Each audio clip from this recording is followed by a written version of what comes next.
Vienna Convention on the Law of Treaties, Article 20, Acceptance of an objection to reservations, 1.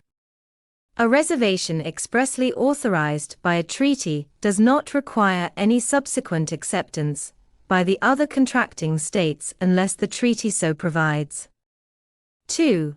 When it appears from the limited number of the negotiating states and the object and purpose of a treaty that the application of the treaty, in its entirety, between all the parties, is an essential condition of the consent of each one to be bound by the treaty, a reservation requires acceptance by all the parties.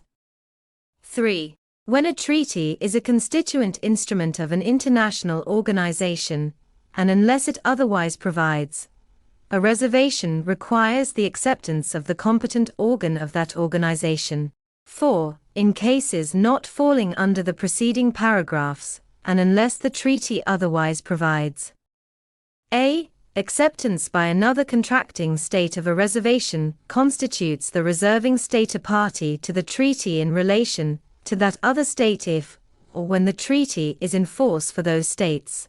B. An objection by another contracting state to a reservation does not preclude the entry into force of the treaty as between the objecting and reserving states unless a contrary intention is definitely expressed by the objecting state. C. An act expressing a state's consent to be bound by the treaty and containing a reservation is effective as soon as at least one other contracting state has accepted the reservation.